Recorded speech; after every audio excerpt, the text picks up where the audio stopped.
Hola, buenos días. Bienvenido a esta serie de videos informativos acerca de algunas de las cosas más básicas que vamos a aprender del idioma inglés. Sean bienvenidos. A través de estos videos vamos a estar manejando información acerca de los tiempos, acerca de las conjugaciones y sobre todo quitando un poco ese halo místico de lo difícil que puede llegar a ser el inglés. El inglés es una herramienta extremadamente poderosa. Yo sé que todos la conocen, yo sé que todos saben lo importante que es el inglés en la vida, en nuestra vida. Es tan importante que básicamente algunos de ustedes tendrán perfiles profesionales maravillosos.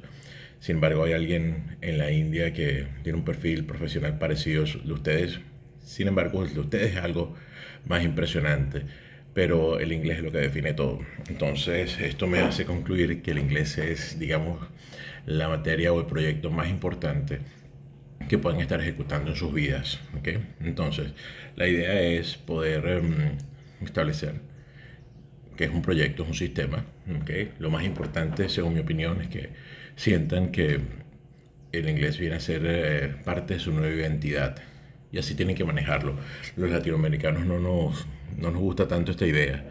Siento que cuando añadimos esto a nuestra vida perdemos justamente la identidad.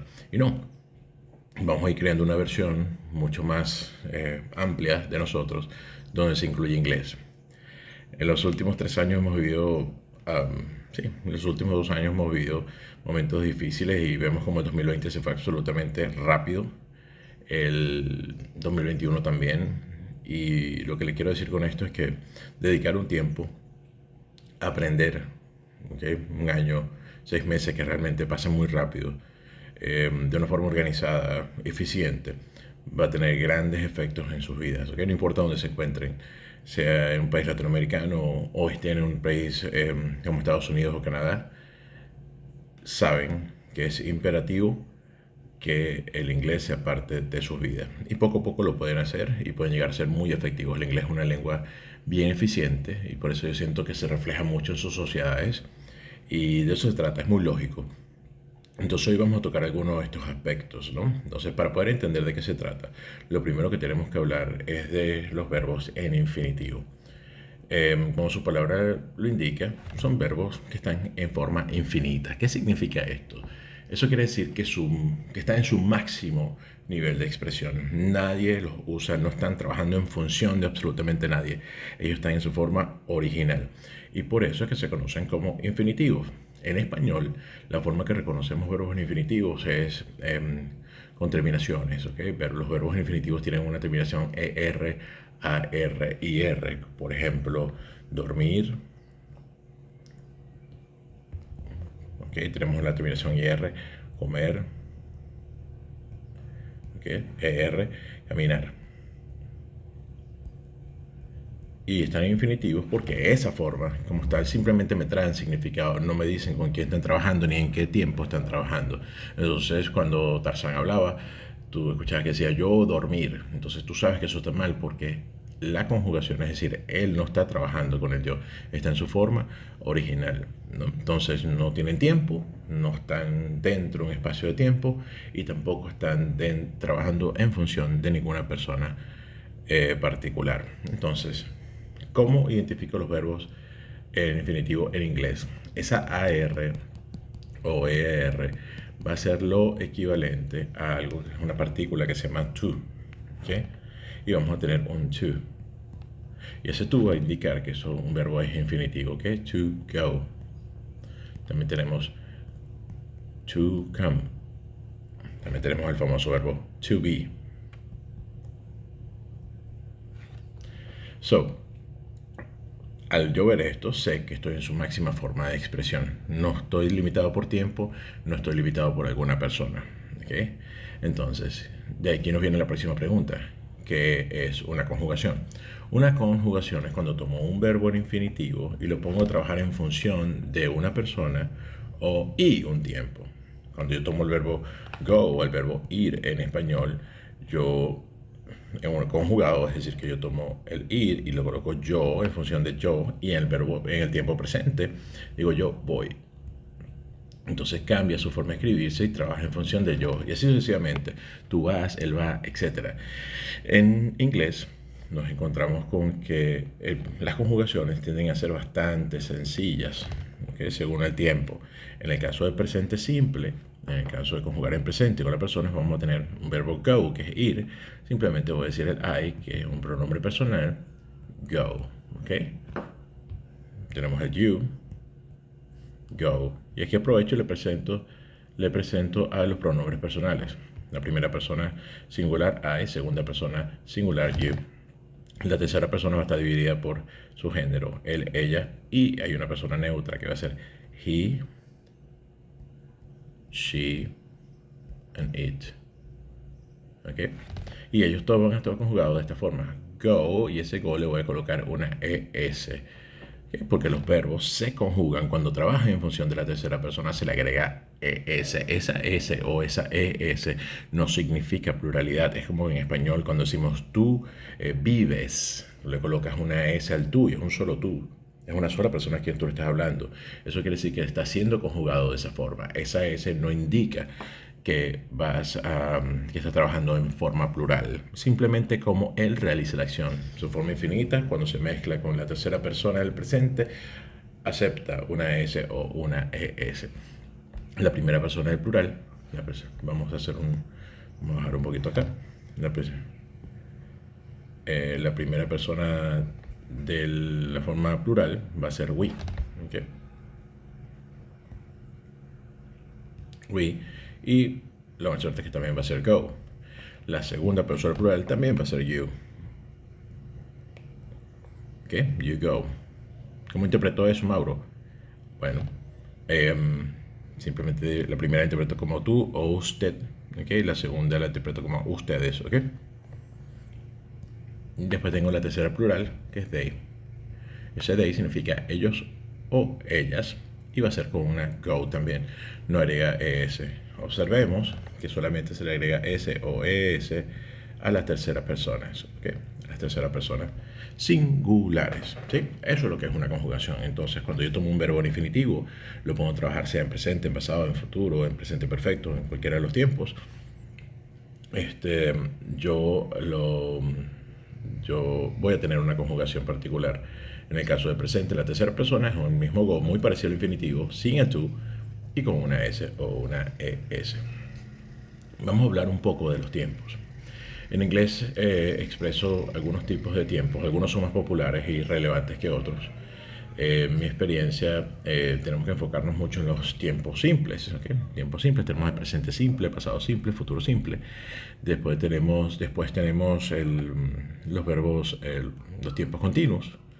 Eso no soy tan amigo de los tiempos continuos porque tienden a confundir mucho o a mal acostumbrar a la mente latina y tendemos a sobreutilizarlos, ¿ok? Sin embargo, son tiempos importantes y tenemos que utilizarlos de forma inteligente. El día de hoy no vamos a estar trabajando con ellos, vamos a trabajar con el presente simple solamente. También tenemos los tiempos perfectos. En los tiempos simples tenemos los tiempos continuos, disculpe. Tenemos presente continuo, pasado continuo, futuro continuo, ¿okay? Presente perfecto continuo, pasado perfecto continuo. Y en los tiempos perfectos tenemos el presente perfecto y el pasado perfecto y el futuro perfecto también. ¿Qué pasa? ¿Tenemos que aprendernos todos estos tiempos perfectamente? Bueno, tenemos que saberlos todos. Sin embargo, a nivel estadístico hay un grupo de 5 tiempos que son los más importantes. Vamos a destacar el presente simple, el pasado simple, el futuro simple y luego el presente perfecto y el pasado perfecto. Con estos 5 tiempos, si dominas estos 5 tiempos, vas a ver que puedes tener fluidez en inglés, ¿okay? Ya que los demás tiempos, aunque están allí, están presentes y son importantes, estadísticamente no se usan tanto. En la medida de estos videos voy a estar explicando cada uno de ellos, cuál debería utilizar más, cuál debería ponerle más atención, dónde debería enfocar mi energía, ¿ok? Bueno, vamos a hablar un poco del presente simple. El presente simple.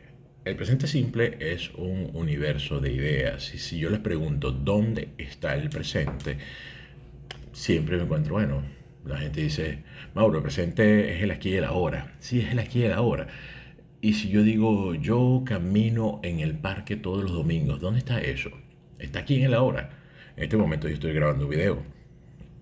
Entonces, yo camino en el parque todos los domingos. Si yo digo yo camino en el parque todos los domingos, ¿qué significa eso? El verbo camino en español está conjugado en qué? Está conjugado en presente.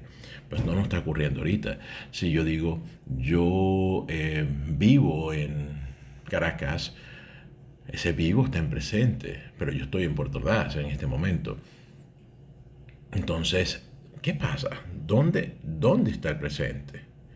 ¿Dónde ubico el presente? Eso es una idea bastante interesante y aquí es donde yo parto que nuestro cerebro nos lleva una ventaja táctica. Nuestro cerebro puede ver cosas que nuestro consciente, nuestro estado consciente no los ve y se producen como bloqueos, ¿ok? Como choques de que hay información que está por acá y hay información que está por acá y no estoy fluyendo. Y eso es uno de los famosos bloqueos que tenemos cuando hablamos, cuando estamos aprendiendo algún idioma. Entonces, el presente simple, ¿dónde está? ¿Dónde está el presente? Digo, bueno, Mauro, aquí. Ah, pero aquí cuándo? Porque incluso cuando yo hablo en presente continuo y digo, yo estoy estudiando inglés y tú vas y te encuentras a tu amigo más tarde en el centro comercial y te dice, ¿qué estás haciendo? Y me dice, estoy estudiando inglés en mi tiempo libre. ¿Estás estudiando inglés? ¿En qué momento está pasando?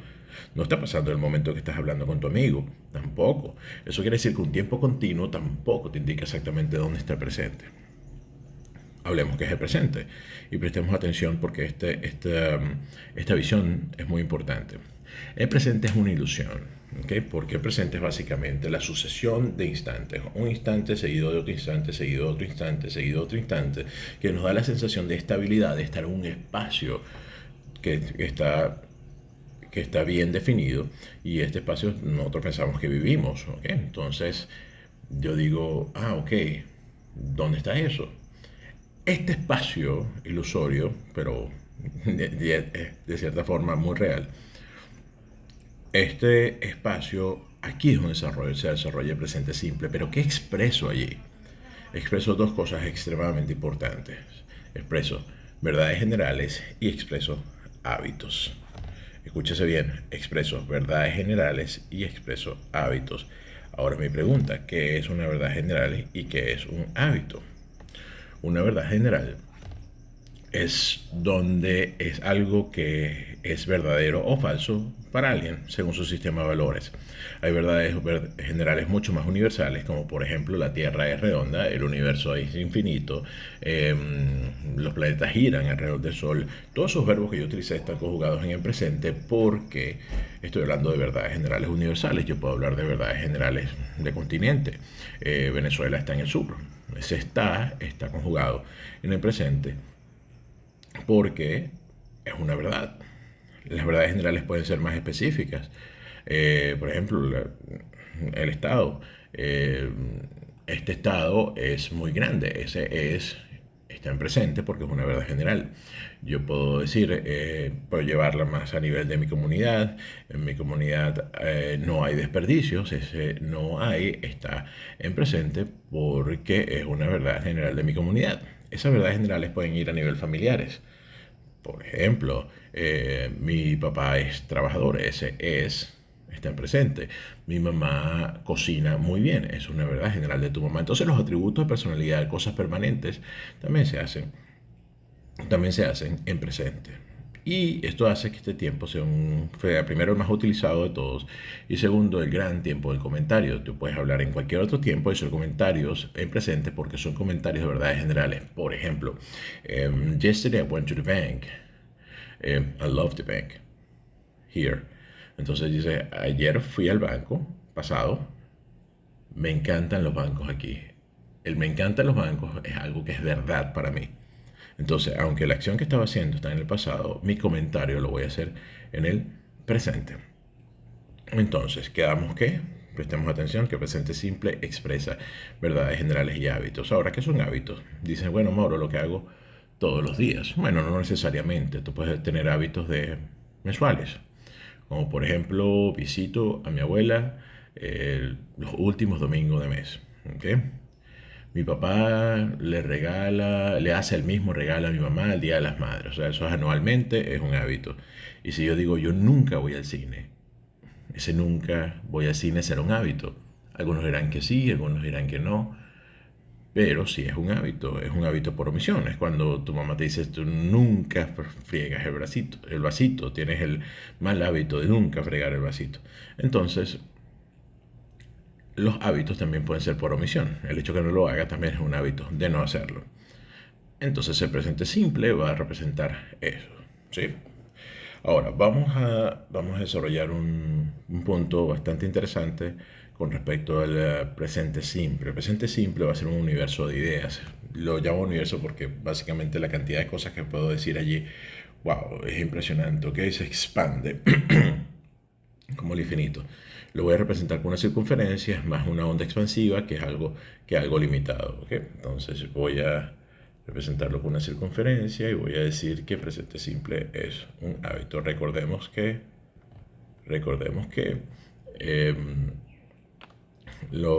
este presente simple representa las verdades generales, los hábitos. Dentro de él se va a conseguir todo lo que es verdades generales y hábitos. Sin embargo, dentro de él hay una serie de reglas. Lo primero que tengo que destacar es que dentro de él hay un miniverse, que va a estar regido por el verbo to be. Está regido por el verbo to be. Me disculpan. To be. El verbo to be es un verbo extremadamente importante, es el verbo principal del idioma, básicamente el de 30 a 40% de las oraciones que establecemos, no importa el tiempo, van a estar dadas por to be. Él solo representa una gran variedad de ideas, cosas que expresar, ¿ok? El verbo to be para muchos en la escuela fue algo traumático y les voy a comentar un poco por qué. El verbo to be tiene un detalle. Muchos de ustedes conocen ese detalle, pero yo voy a profundizar un poco. ¿Okay? El detalle del verbo to be es que él va a tener dos significados en español. Entonces, me voy a ubicar por acá un momento. El verbo to be va a tener dos significados en español. Y va a ser, obviamente, como ustedes lo recuerdan, ser y va a ser estar también. Nosotros siempre vemos el ser y estar, sí, siempre nos representan juntos, ser y estar. Sin embargo, el ser y estar son verbos parecidos. Tienen algo en común, son copulativos, pero realmente son verbos parecidos en significado. ¿Ok? Si yo digo el niño está enfermo, es igual a decir el niño es enfermo. Entonces, destacamos entonces que el verbo to be va a significar dos cosas.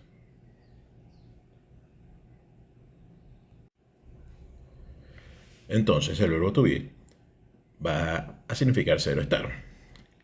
Estos significados son realmente opuestos, están en dos partes diferentes en nuestro cerebro. Entonces cuando el profesor nos explicaba I am, you are, etc., el yo soy, yo estoy, yo lo podía entender, pero en mi cerebro siempre hay algo como que, ¿por qué algo que es una sola cosa en inglés son dos cosas totalmente diferentes en español? ¿Okay? El español está en otro nivel, tenemos una visión de mundo absolutamente diferente al inglés. Entonces, vamos a conjugar el verbo to be. El verbo to be, como es el más viejo, el más irregular. Eso quiere decir que su forma en que se ejecuta, en que se conjuga, va a ser básicamente es la más irregular. De todos los cambios de palabras, el to be es el que siempre tiene muchísimos cambios en su forma de escribirse. Sin embargo, los demás verbos en inglés básicamente se escriben igual en la mayoría de sus tiempos. Sí, en otros tiempos tienen cambios, pero los cambios tienden a ser fáciles. El to be es el que siempre está cambiando. ¿Por qué? Porque es el más viejo, necesitaba distinguirse de todas las formas. Cuando el inglés estaba buscando agreement, ponerse de acuerdo, era mucho más fácil decir to be y saber qué decir I am, estaba hablando en el presente. ¿Okay? Entonces era mucho más fácil distinguirlo auditivamente y escrito que estabas hablando a través del to be. Entonces por eso, como es de los más antiguos, es el que posee más cambios. No desesperen porque realmente los cambios son absolutamente sencillos y vamos a estudiarlos en este momento. ¿Cómo sería la conjugación del verbo to be? La conjugación del verbo to be va a estar dado de esta forma. ¿Okay? Para la primera persona, que es I, disculpan, vamos a colocarlo acá en inglés, I, ¿okay? Su conjugación va a ser am. La forma to be, esta forma to be acá, to be, se transformó en am. ¿Por qué se transformó en am? Porque está trabajando en función de la primera persona. ¿Ok? Entonces, también existe una forma contraída de esto, que es la forma más común. Las formas contraídas van a lucir de la siguiente forma. Y valga la redundancia, ¿ok? Y tenemos que, para pronunciarlo, recordemos cerrar la M. ¿Ok? Si voy a hablar de la segunda persona singular, voy a hablar de you, va a ser you are. You are. Y la forma contraída, vamos a colocar una flecha. Aquí está. Va a ser your. ¿Ok? Para la tercera persona sería he, she or it. Vamos a decirlo así. Va a ser is. Va a estar contraída en is. ¿Ok?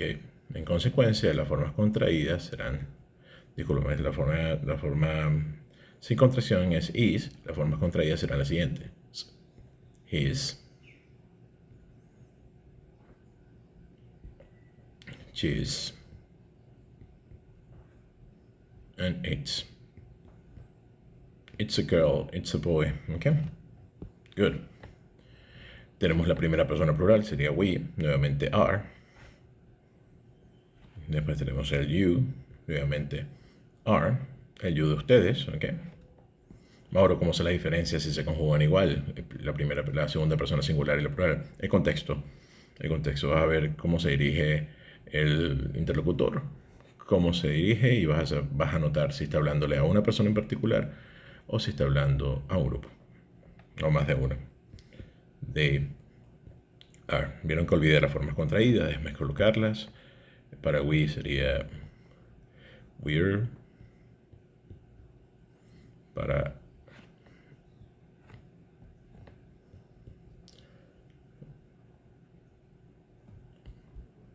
we're, vamos a ver si esta flecha me sale mejor ahora. Sí. Para you sería your. Okay. Vamos a colocar esa flecha también. Okay. Y para they sería their.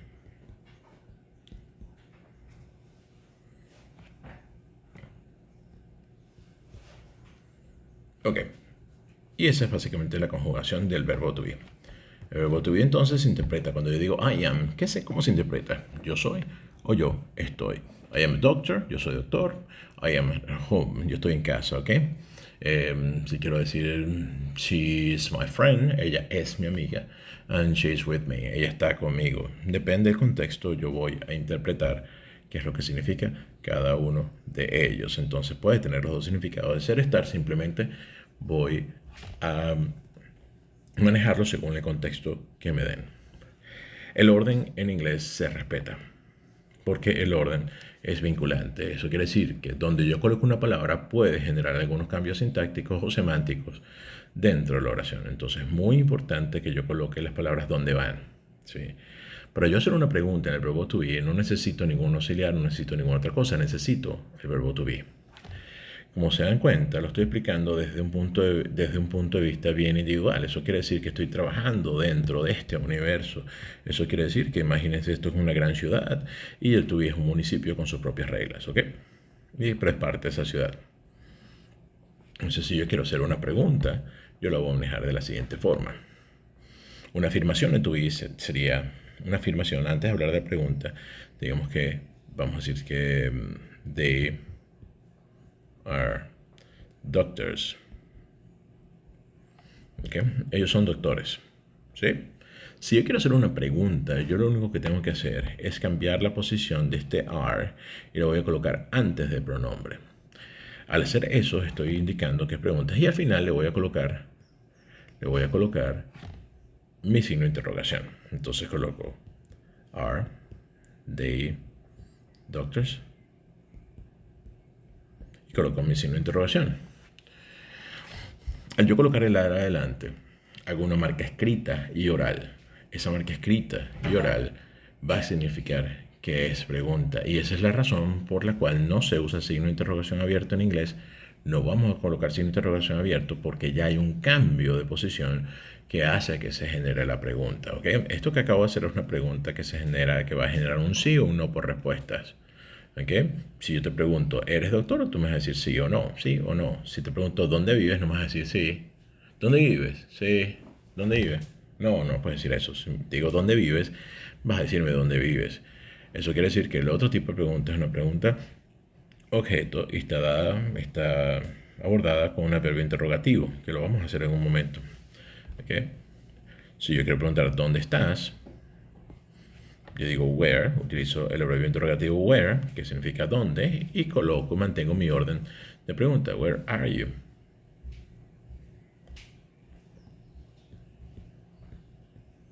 Where are you? El hecho de que yo coloque estas palabras de esta forma hace que mi entonación de pregunta no sea tan enfática como la hacemos en español. ¿Dónde estás? ¿Eres doctor? No, dice, are you doctor? Más bien va hacia abajo. ¿Ok? Where are you? ¿Ok? Cuando vamos a pronunciar, las palabras más comunes tienden a perder valor. Eso quiere decir que cuando vamos a hacer un you, no vamos a hacer you, sino you. Lento, suave, hacia abajo. ¿Ok? No le colocamos mucho énfasis. Volvemos a la primera pregunta. Si quiero contestarla, les voy a decir yes, I am. Yes, I am. Ok, así. Tampoco. Vamos a separar esta acá. Muy bien. Si no, voy a decir no. Voy a decir no. I'm not. Acabo de cometer un error. Porque no me está preguntando por you. Simplemente vamos a decir yes. Are they doctor? Yes, they are. Me disculpan. Si voy a decir no, digo no, they aren't.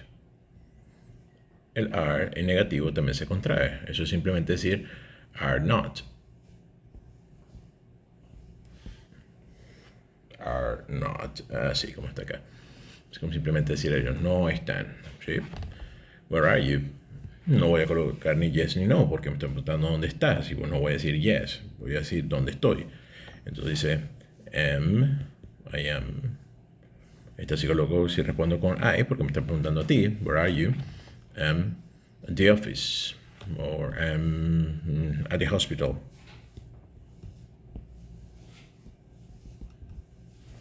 I'm at the hospital. Okay.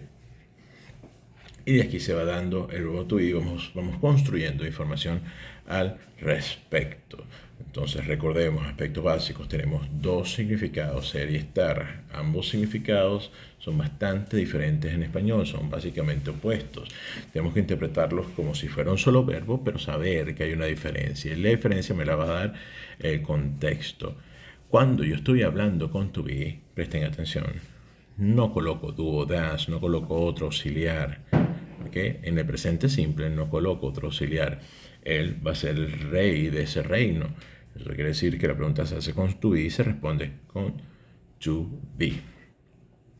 Ahora, los auxiliares. Los auxiliares van a aparecer cuando estamos hablando del resto de este universo. ¿Okay? Este universo tiene otros miniversos que no vamos a estar estudiando el día de hoy. No vamos a estar estudiando el día de hoy. Pero la gran contraparte de este universo del presente simple va a hablar del resto de los verbos.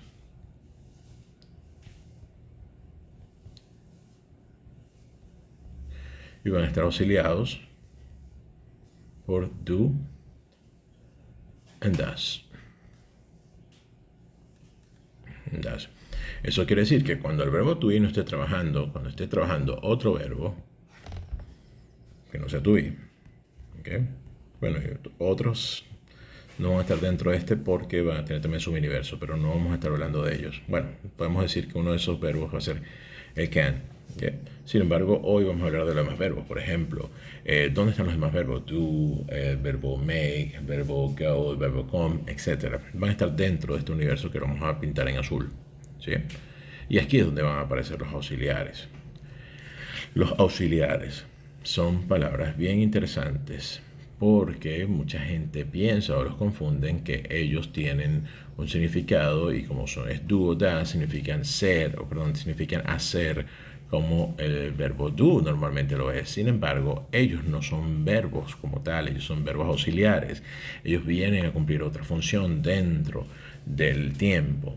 Ellos no tienen significado. escúchense, ellos no tienen significado, ellos lo que tienen es valor sintáctico, ellos aportan otro tipo de información relevante, pero no tienen significado. Es decir, que cuando ustedes vean un auxiliar dentro de una oración, eso no se traduce, como, no tiene significado.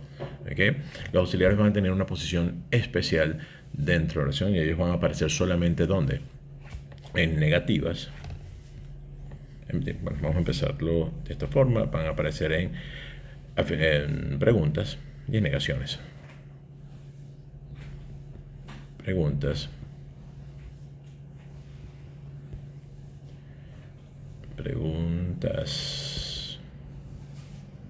Vamos a colocar aquí en inglés para que lo acepte. Questions. Question and negative.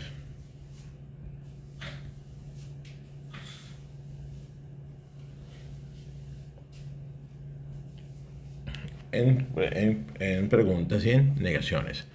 Las preguntas y negaciones, entonces, ¿dónde van a aparecer? Van a venir estos grandes amigos a auxiliarnos. ¿Okay? Vemos que encontramos do y das. El auxiliar do y das van a ser utilizados para el tipo de personas que lo esté ejecutando. Para el do se va a utilizar con el I, con el you, con el we, con el they. Y el das se va a utilizar para la tercera persona singular, para he, para she y para it. Eso quiere decir, si yo voy a construir una pregunta en función del he, del she o del it, vamos a utilizar el auxiliar das. Si voy a hacer una negación con el he, el she, el it, vamos a utilizar el auxiliar das. En un rato les estaré explicando qué pasa con esto.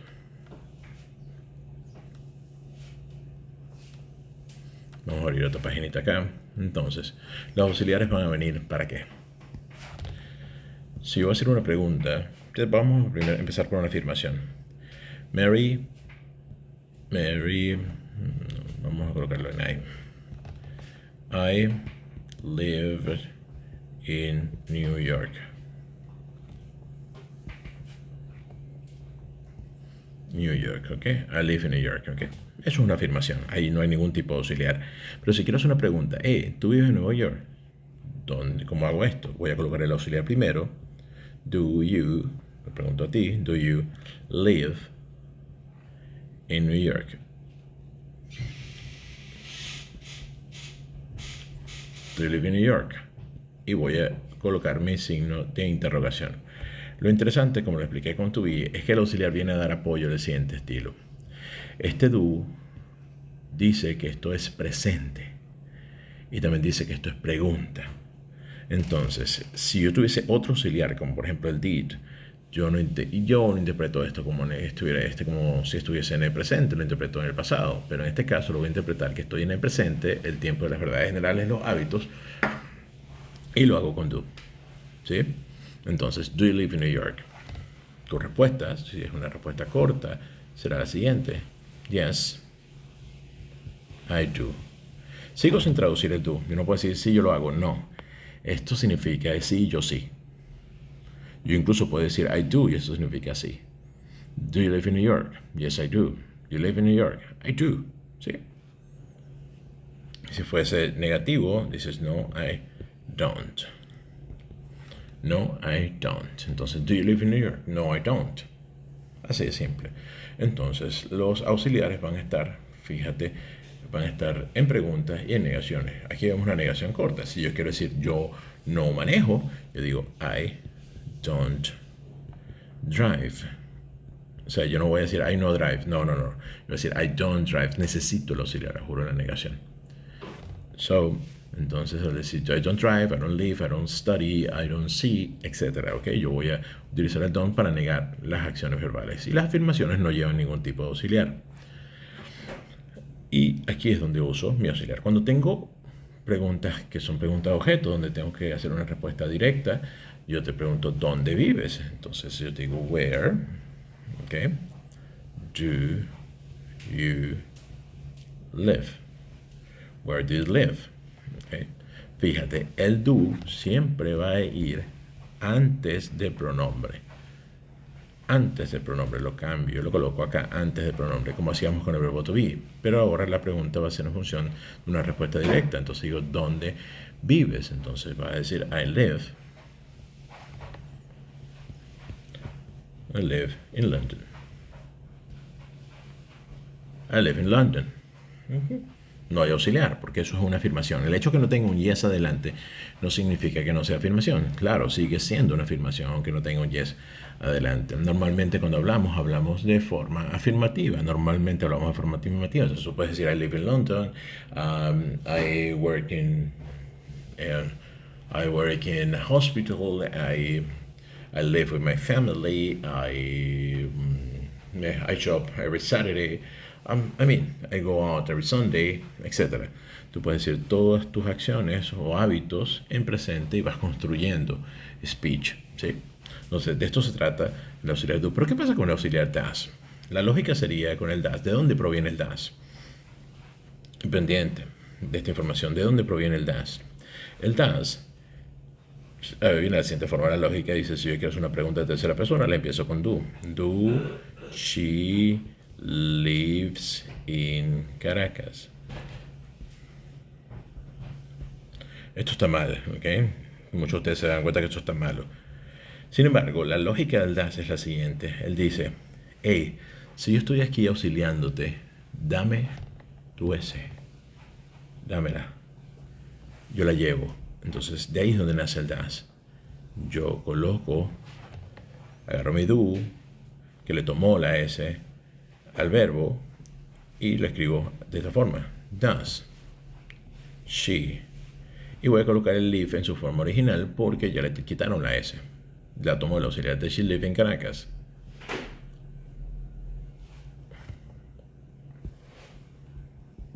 De she live in Caracas. Y colocó mi signo de interrogación. Volvemos, lo que pasó es lo siguiente. El auxiliar dice, yo te auxilio, yo estoy aquí para dar auxilio. Él le tomó la S, la adquirió él, y automáticamente le quita la S acá. Entonces lo que vemos aquí arriba es un error. Vamos a ver si encuentro algún emoji por acá. Vamos a decir que esto es un error. Y esta sí está correcta. ¿Lo ven? Entonces, de aquí es donde viene el das. El das no es que sea otro auxiliar, es el mismo do, pero que tomó competencias de quitarle la S a los verbos. Entonces, de esto se trata el auxiliar do. Con el resto de los verbos, si yo quiero preguntar cualquier otra cosa, yo digo, hey, do you have a car? Do you have a car? Y cierro. Do you have a car? Yes, I do. Okay. Where do you work?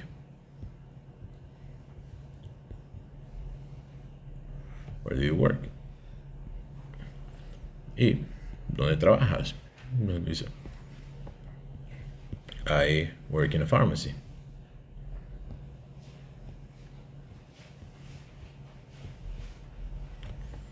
Pharmacy. Vamos a quitar este. Vamos a colocar así. I work in a pharmacy. Entonces voy a ir montando mi auxiliar. ¿Cuál es la moraleja? La moraleja es que cuando estamos en el presente simple, dos semi-universos van a imperar, ¿ok? Este que está acá en amarillo y este que está acá en azul.